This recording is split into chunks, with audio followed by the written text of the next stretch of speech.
DNA मित्रों, अब हम आतंकवादियों के लिए इंसाफ मांगने वाली खतरनाक सोच का डीएनए टेस्ट करेंगे। न्याय की मांग को लेकर सड़कों पर उतरना, मार्च निकालना नई बात नहीं है, लेकिन देश की राजधानी में अगर आतंकवादियों को इंसाफ दिलाने के लिए जुलूस निकाले जाएं, तो इसके खिलाफ हमें आवाज उठानी पड़ेगी।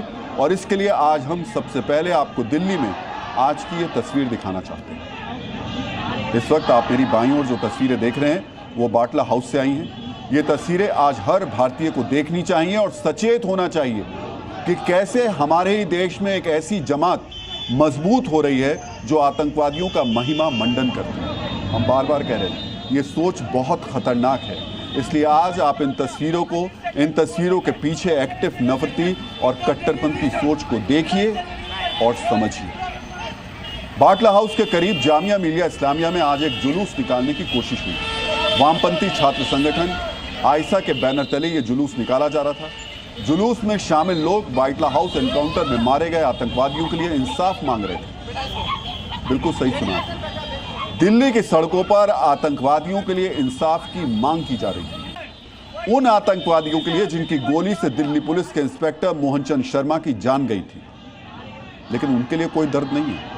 उनकी शहादत को याद करने के बजाय कुछ लोग छात्र के लिबास में आतंकवादियों को इंसाफ दिलाने सड़क पर आ गए। हैरानी की बात यह है कि जो युवा आज से 17 साल पहले बाटला हाउस एनकाउंटर के समय बहुत कम उम्र के रहे होंगे, उनके दिमाग में यह जहर भर कौन रहा है। वो इस एनकाउंटर को फर्जी मानते हैं और मारे गए आतंकवादियों को बेकसूर। पुलिस के खिलाफ इनके मन में गुस्सा और आतंकवादियों के लिए हमदर्दी है। मिशन नहीं दी गई और यहाँ पर देख रहे हैं किस तरह से दिल्ली पुलिस हमें यहाँ पर वहाँ से घसीटते हुए वैन में बैठा दिया गया है। हमें यहाँ से डिटेन करके ले जाया जा रहा है। ये जितने भी लोग हैं उस बाटला हाउस को हम यहाँ पर खड़े होकर बता रहे हैं कि किस तरह 2008 में बाटला हाउस के L18 में दिल्ली पुलिस और स्पेशल सेल ने वहाँ पर जाके एक इनकाउंटर किया। उन तमाम NHRC की रिपोर्ट और उनका गाइडलाइंस थे। मित्रों, बाटला हाउस एनकाउंटर के नाम पर बार बार छात्रों को गुमराह करने की कोशिश की जाती है। ऐसे में आपको इस एनकाउंटर के बारे में भी जानना चाहिए। यह एनकाउंटर 19 सितंबर 2008 को हुआ था। दिल्ली के जामिया नगर में बाटला हाउस की L18 इमारत में दिल्ली पुलिस की स्पेशल सेल ने एक ऑपरेशन को अंजाम दिया था। इस दौरान इंडियन मुजाहिदीन से जुड़े 2 आतंकवादी आतिफ अमीन और मोहम्मद साजिद मारे गए थे, जबकि मोहम्मद सैफ नाम का एक आतंकवादी पकड़ा गया था। 2 आतंकवादी भागने में कामयाब हो गए थे। इस ऑपरेशन के दौरान दिल्ली पुलिस के इंस्पेक्टर मोहन चंद्र शर्मा को गोली लगी थी और बाद में इलाज के दौरान उनका निधन हो गया। आपको इस एनकाउंटर से पहले के हालात के बारे में भी जानना चाहिए।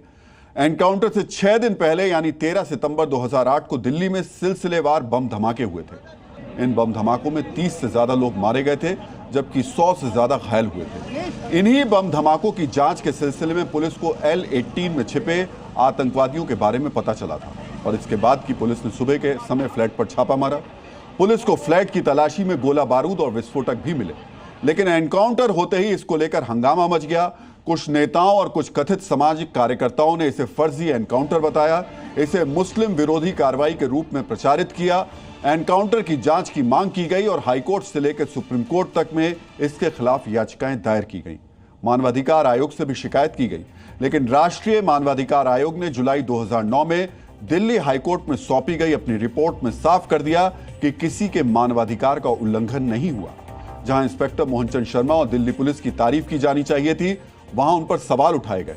राजनीतिक फायदे के लिए इंस्पेक्टर मोहन चंद शर्मा की शहादत पर संवेदनहीनता दिखाई गई। इस एनकाउंटर के खिलाफ न्यायिक जांच की मांग को लेकर हाईकोर्ट और सुप्रीम कोर्ट में याचिकाएं दायर की गई थी, लेकिन दोनों अदालतों ने इसे ठुकरा दिया था।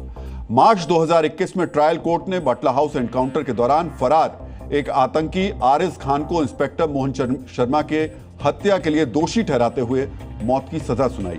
इस फैसले के खिलाफ दिल्ली हाईकोर्ट में अपील की गई।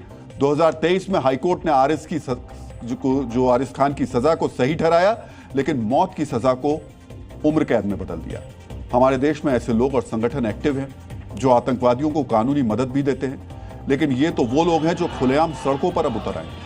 आतंकवाद प्रेमी क्लब का जुलूस सिर्फ दिल्ली तक सीमित नहीं था। उत्तर प्रदेश के जौनपुर और आजमगढ़ जैसे जिलों में भी बाटला हाउस एनकाउंटर के खिलाफ प्रदर्शन हुए। वहां भी सड़क पर उतरे लोग आतंकवादियों के लिए इंसाफ मांग रहे थे। डीएनए मित्रों, ये देश का दुर्भाग्य है कि यूनिवर्सिटी में पढ़ने वाले छात्र गुमराह होकर बाटला हाउस में मारे गए आतंकवादियों के लिए इंसाफ की मांग कर रहे हैं, अपने ही जवानों पर सवाल उठा रहे हैं। सोचिए, कुछ लोग बाटला हाउस में मारे गए आतंकवादियों को आतंकवादी भी नहीं मानते। जब यासीन भटकल आकर कहेगा कि ये हमारे लोग हैं, तब मानेंगे। डीएनए मित्रों, किसी आतंकवादी के एनकाउंटर के बाद कुछ साल पहले तक कश्मीर से ऐसी तस्वीरें आती थी। लोग आतंकवादियों के मारे जाने पर सड़कों पर उतरकर पत्थरबाजी करते थे, लेकिन दिल्ली में किसी आतंकवादी के एनकाउंटर को लेकर सड़कों पर उतरना आम बात नहीं है। क्या सड़कों पर उतरे ये लोग दिल्ली को भी कश्मीर बनाना चाहते हैं? ये सोच बेहद खतरनाक है।